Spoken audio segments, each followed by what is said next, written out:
Il y a 88.3 pour commencer votre journée. On est mercredi le 19 novembre. Toujours très plaisant de pouvoir jaser hockey féminin avec Alain Breton. Salut Alain, comment vas-tu ce matin?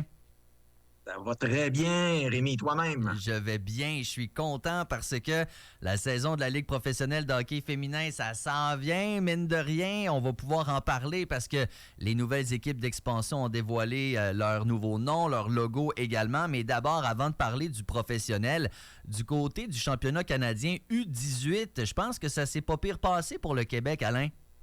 Oui, performance historique pour le Québec, enfin, après être passé là, très près plusieurs fois, dont les 2 dernières années, là, les formations s'étaient inclinées là, en finale. Cette année, enfin, elles ont mis la main sur la médaille d'or. Oui, on peut Bravo. les applaudir. On peut les applaudir. Une performance, écoute, ronde préliminaire parfaite. Ils ont terminé première de leur groupe. Ils ont survolé leur quart de finale.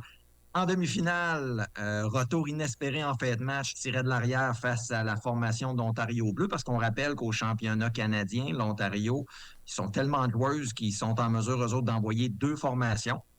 Ils font l'équipe rouge composée normalement des meilleures joueuses. Pour te donner une idée, Rémi, là, sur les 15 éditions précédentes, sur les 15 éditions précédentes, 14 fois, c'est la formation Ontario Bleu, Ontario Rouge, pardon, qui a mis la main sur la médaille d'or. OK, fait que c'est Donc, une puis, il avait domination. participé à toutes les finales. Il avait participé à toutes les finales. Et puis, l'Ontario Bleu est quand même composé des autres joueuses. Fait que le Québec affrontait l'Ontario Bleu en demi-finale, tirait de l'arrière en toute fin de match. Ils ont réussi à égaler la marque. On était certain que ça s'en allait en prolongation. Boum, un but sorti de nulle part qui donne la victoire, apporte le Québec en finale. Et dans l'autre demi-finale, l'équipe Cendrillon du tournoi, la formation Atlantique, qui était composée de toutes les provinces atlantiques regroupées ensemble, affrontait justement la puissante formation d'Ontario Rouge. Ben, elles les ont battues 4-2. Wow. Donc, pour la première fois du tournoi, aucune formation de l'Ontario ne participait à la finale. On avait donc droit en finale à un affrontement entre l'équipe haute, l'Atlantique. Une salle comble attendait le Québec. Les filles sont arrivées là. Malgré tout, une victoire magnifique de 3-1. Puis on souligne au passage là, Rosalie Tremblay, la capitaine, un tournoi extraordinaire qui a été choisie joueuse la plus utile du tournoi. Un honneur très mérité. Mais ça demeure une performance d'équipe là, Ouais. extraordinaire. Habituellement, souvent, on voyait les équipes championnes, puis aussi le Québec, là, quand ils sont rendus en finale, il y avait toujours une gardienne dominante. Ben là, les 2 gardiennes ont alterné tout le long du tournoi. Donc, ils misaient vraiment là, sur une formation complète, bien équilibrée. Donc, mission accomplie, belle victoire pour le Québec. Qu'est-ce qui a pu être différent cette fois-ci, selon toi, Alain Breton? Est-ce que des fois, le sport, c'est un petit coup de chance? C'est-tu un coup du destin? Est-ce que c'est quelque chose dans l'équipe? Ou comment t'expliques ça que cette année, finalement, on l'a l'or? Tu sais, c'est sûr qu'il y a certains qui vont dire, ah, ben là, le fait que l'Ontario soit pas qualifié, Atlantique sont arrivés là, peut-être que leur victoire, eux autres, s'était fait en demi-finale. Puis, tu sais, l'Atlantique avait une formation qui se défendait en demi-finale contre l'Ontario. L'Atlantique s'est fait dominer au tir au but. Ils ont réussi à se défendre. Il y avait une formation qui était faite que s'ils prenaient les devants, ils étaient capables de défendre leur avance. OK. C'est ça, de protéger leur avance. Mais s'il fallait qu'ils reviennent de l'arrière, puis en finale, c'est ce qui a fait. Le Québec a pris les devants rapidement. Puis l'Atlantique avait plus les ressources, on dirait qu'il était plus là. Mais je te dirais, là, j'étais confiant. Je le regardais jouer les filles tout au long du tournoi. Je me disais, même face à l'Ontario, j'aurais été confiant qu'elle l'emporte cette année. Là, il y avait une bonne chimie, il y avait une bonne vibe là, cette année dans l'équipe. Là. Écoute, puis encore, là, question de timing, c'est pas que les dernières éditions étaient mauvaises Ben non non. plus. Là, à chaque fois, une fois en prolongation, l'autre fois, on n'était pas assez proche, mais là, il y a un petit quelque chose, une question de confiance des fois là, qui fait la différence là, dans les grands moments. Donc, merveilleux, C'est la merveilleux. beauté du sport aussi, de pas tout. Exact. C'est magique, c'est inexplicable, puis c'est ça qui Tout à fait que fait. c'est de la passion, tu sais, puis que c'est autant trippant. Donc, félicitations aux filles qui ont remporté donc l'or pour le Absolument. Québec au championnat canadien U18. Lors de nos dernières chroniques, on regardait un petit peu le calendrier de la Ligue professionnelle de hockey féminin, plus précisément celui de la Victoire de Montréal. Certaines dates restaient trouées en termes d'endroits où ça allait se passer. On se questionnait s'il y aurait un retour de la Victoire de Montréal ici à Québec. Eh bien, c'est fait, c'est le 11 janvier. Exactement, dimanche, le 11 janvier, 14 heures au Centre Vidéotron. La Victoire, là, on l'avait fait l'année dernière, tu as venu jouer un match, ça le comble là aussi au centre Vidéotron. Les billets sont déjà en vente. Là. Les gens qui sont intéressés, attendez pas parce que de ce que j'ai entendu dire, ça s'envole très rapidement. Donc, si vous voulez pas vous retrouver dans le top en haut, là, si vous voulez avoir des bons sièges, dépêchez-vous. Bel événement, allez là en famille. Au retour des fêtes, ça peut faire un beau cadeau de fête à offrir, là, Un beau beau cadeau cadeau du de temps des Noël. fêtes Ah à oui. offrir, là, c'est ça aux jeunes joueuses et même à des gens qui ne jouent pas au hockey féminin ou mais ceux qui trippent, qui adorent le hockey féminin, là, allez-y, ça va être un événement encore une fois extraordinaire, très beau spectacle, rapport qualité-prix excessivement intéressant. Et tu sais, ceux et celles qui peut-être trippent pas Arena, entre guillemets, pour certains préjugés négatifs qu'on peut avoir, tu sais, des propos, de la boisson, tu sais, des affaires comme ça. Un dimanche à 14h, game de la LPHF, pour avoir été là l'année passée, je vous confirme que c'est pas la même ambiance. Là. C'est extra familial, c'est extra jovial, c'est super. L'invitation est vraiment pour tout le monde. C'est un autre vibe complètement, là, ce genre de match-là. Là. Oui, absolument. Tu sais, ton terme familial, c'est carrément ça. Les gens arrivent là en famille, ils ont du plaisir. Tu sais, ça demeure un événement. Au même titre qu'aller voir un match des Canadiens au Centre Bell, c'est rendu un événement. Il y a tellement d'animation au travers du match qui se passe là, dans les estrades, entre les périodes. Fait que allez-y, de tous âges, amenez des enfants à bas âge, là, ils n'auront pas l'impression de perdre leur temps. Ils vont adorer. Il y a tellement de couleurs, tellement de sons, tellement de lumière que on reste allumé là, pas mal tout le match. Là. Ah ouais, il y a de quoi Sans les compter. garder occupés, c'est clair. Et si c'est encore DJ Montana qui anime avec la musique, ça va être incroyable. Elle avait été spectaculaire. Ça avait été une de mes étoiles du match, ça. Mais ça, c'est une autre Oh, discussion. wow. Alain Breton, la victoire de Montréal le 11 janvier au Centre Vidéotron va affronter l'une des deux équipes d'expansion. Donc, dans l'Ouest, on parle, il y a Seattle, mais c'est Vancouver qui sera donc l'équipe adversaire de la victoire du côté du Centre Vidéotron. C'est les Golden Eyes de Vancouver, c'est ça? Ben oui, en hommage au film de James Bond, Ouais. bien entendu. Sur le coup, j'étais comme, d'après moi, il y a de quoi d'autre, mais sur le coup, je suis pas le premier qui fait le lien, c'est sûr, là. Non, écoute, on a tous pensé à ça, mais j'aimerais avoir ton avis parce que j'ai eu vent des autres noms qui ont été retenus. On parle des Valkyries. Il y aurait eu le Spirit qui aurait été considéré et le Pink. Donc, Valkyrie, je trouve ça ton cool. choix aurait été quoi parmi les quatre, là? Golden Eyes, Valkyrie, Spirit et Peak. Je pense Valkyrie. Je pense que Ah. j'aurais trouvé ça original parce que tu sais, Golden Eyes, là, c'est un oiseau, de ce que je comprends. C'est-tu l'oiseau emblématique, Exact. genre? C'est, sans dire emblématique, c'est un oiseau qu'on retrouve en très grand nombre À dans cette Vancouver. région-là, dans le coin de Vancouver, c'est ça, sur la côte ouest là, canadienne. Puis, tu sais, on parle d'un oiseau là, qui est axé sur la vitesse, la précision, Ouais. la vision, le focus, tu sais, toutes des valeurs qu'on voulait donner à l'équipe. J'avoue que Valkyrie plaisait bien. Moi, j'avais un faible pour Spirit. Oui, c'est cool.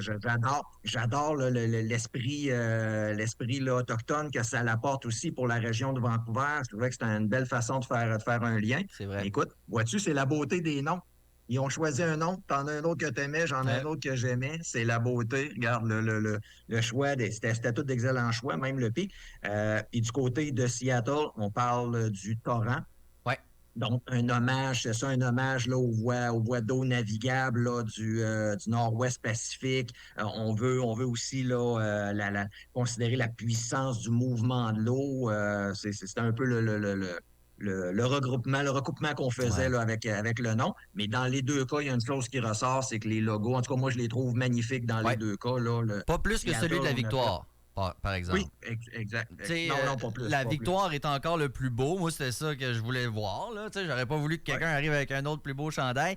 Blague à part, c'est vrai qu'ils sont beaux. Ceci dit, les logos, on les verra pas ces chandails cette saison. C'est drôle, Oui. ça. Aberration, aberration. Je trouve tellement qu'on manque là, du côté marketing. On lance l'équipe, on lance le nom, tout le monde attend. Non, on va se retrouver cette année avec des chandails seulement écrits Seattle et Vancouver dessus. On aurait pu vendre ça comme. Mais des petits pains chauds se vendent même pas comme ça. Tu sais, ça te donne une idée. Là. J'ai l'impression qu'on en aurait vendu. Comme je viens de dire, les logos sont magnifiques. Mettez-les sur les chandails, vendez-en de la merch, ça presse.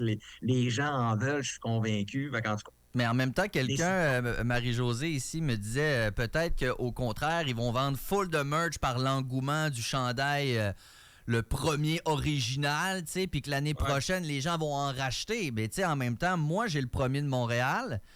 J'ai pas racheté le nouveau encore, là. Tu sais, je veux dire, c'est pas un achat que tu fais à chaque année des chandails de hockey, là. Tu sais, on s'entend. Fait que je sais pas c'est quoi leur stratégie. Je la comprends pas moi non plus, puis tu as raison, Rémi, là, au prix que les chandails sont rendus, là, les versions originales, là, C'est du c'est un 300 pensée pièces si là. bien. C'est ça. C'est un pensée si bien dirait. J'achète l'original, le vintage, Ouais. là, avec écrit le nombre seulement là, de la ville, puis après ça, j'achèterai l'autre. C'est un bon. Ça prend un bon budget pour se procurer les deux, là. Ouais, un Père Noël qui est généreux, effectivement. Que c'est le bon moment d'avoir ce genre de demande-là. Alors, le Ouais. Torrent de Seattle, Golden Eyes de Vancouver, c'est les noms qu'on ne verra pas encore sur les chandails. Donc, nouvelle saison de la Ligue professionnelle de hockey féminin avec 2 nouvelles équipes dans l'Ouest qui va être à surveiller. Ouais. En attendant, on a pu regarder quand même du hockey féminin avec la série de la rivalité Canada-États-Unis. Alain Breton, 2 défaites pour commencer ce tournoi-là pour le Canada. Ça va pas très bien. On a juste marqué 2 buts en 2 matchs, là. Oui, puis tu sais, historiquement, cette série-là avait lieu parce que les filles, avant l'arrivée de la Ligue professionnelle féminine, ben, les filles étaient regroupées dans différentes ligues à différents endroits, donc en préparation des championnats du monde, en préparation des Jeux olympiques. Le Canada et les États-Unis s'affrontaient toujours quelques matchs dans ce qu'on appelle la série de la rivalité. Ils ont continué de le faire malgré l'arrivée de la Ligue professionnelle féminine. Et là, oui, 2 défaites, puis tu sais, 2 revers cinglants, tu viens de le dire, Oh, oui. 2 buts seulement marqués, domination totale des Américaines. Les derniers matchs aussi l'an dernier, ça avait été la même chose, domination du côté américain. Ça commence à venir me travailler un peu, d'autant plus quand on regarde comment la formation américaine est bâtie. On mise beaucoup sur la jeunesse. Pour te donner une idée, je vais prendre comme référence les joueuses nées dans les années 2000, là.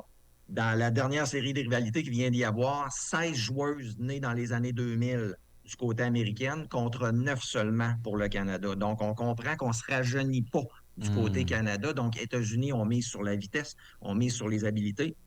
Énormément de filles qui évoluent encore au niveau de la NCAA universitaire aux États-Unis du côté américain là, qui sont venues jouer ces matchs-là, qui vont être aussi présentes. Et puis, ce pas des filles qui sont là seulement comme figurantes, c'est déjà des filles qui ont un impact du côté américain.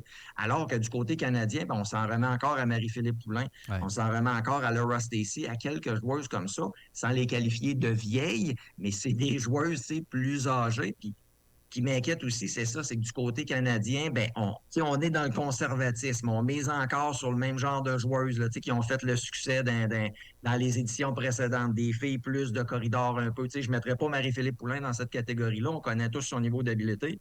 Mais le reste, on regarde souvent des filles costaudes, des filles qui jouent en ligne droite, des filles qui jouent de ce qu'on appelle du hockey de corridor. Alors que du côté américain, ben, on est beaucoup plus dans les habiletés. Et ça commence tôt. Là, le programme de développement américain commence à 16 ans, 17 ans, 18 ans. Chaque année, ces filles-là sont invitées. Du côté du Canada, on a le programme des moins de 18 ans. Après ça, on tombe au programme des moins de 22 ans. Puis après ça, on tombe au programme senior. Il y a un manque, je trouve, dans le suivi. Il y a un manque dans. Puis c'est toujours, on entend toujours parler sur une question de financement, mais c'est drôle, du côté américain, on le trouve, ce financement-là. Et ça paraît, je trouve que sur la glace, ça paraît de plus en plus. Heureusement ou malheureusement, ben, la finale olympique va jouer. C'est un seul match. Le Canada s'est toujours fié là-dessus. C'est toujours dit on a un seul match à gagner pour remporter la médaille d'or. J'espère que ça sera la bonne fois encore cette année là, au jeu de Milan-Cortina. Mais écoute, si c'était à faire aujourd'hui, j'aurais de très grands doutes. Et si j'avais un vieux 2 à mettre, là, je le mettrais sur l'équipe américaine. On va surveiller ça avec grand intérêt en espérant que justement la qualité du hockey collégial et la nouvelle équipe universitaire à Québec et tout ça, que tout ce parcours-là fasse en sorte que les jeunes Canadiennes puissent persévérer dans le sport et justement renflouer un petit peu l'équipe canadienne féminine qui, t'as raison, tu sais, c'est super cruel. Marie-Philippe Poulin n'a pas 40 ans, là, elle a quoi? Elle a 35 ans, 33, je sais pas, là, tu sais, puis à cet âge-là, puis c'est pareil du côté des hommes, c'est des vétérans, tu sais, je veux dire, c'est des vieux, entre guillemets, voir ici, les guillemets, c'est incroyable, tu sais, mais c'est un sport qui évolue très vite et comme toute chose, ça commence de plus en plus jeune, sont de plus en plus bonnes, de plus en plus tôt, puis c'est comme n'importe quoi. Hey, c'est tellement le fun de pouvoir jaser hockey féminin avec toi, Alain Breton. Merci de prendre le temps, partager tes connaissances, prendre de ton temps. On est bien chanceux, je te remercie. Passe une belle journée. Merci à toi aussi, Rémi. Puis j'aimerais, en terminant, que tu me dises encore une fois la Rully et Robert Rumilly, s'il te plaît. J'aimerais J'ai ça. adoré ça. J'ai adoré ce passage-là. Je vous rappelle que ce sera en direction sud, l'autoroute Laurentienne qui relie les Rully et Robert Rumilly. Merci Alain Breton. Salut, à dans 2 semaines. 8h40 maintenant, vous écoutez CKIA 88.3, la radio urbaine de Québec. On a une nouvelle membre dans l'équipe ici à CKIA, c'est Juliane Perrault qui est journaliste maintenant et hier, elle était du côté du conseil municipal à l'Hôtel de Ville. C'était le premier conseil. Eh bien, on va lui en jaser au retour de la pause. Restez des nôtres. Vous écoutez CKIA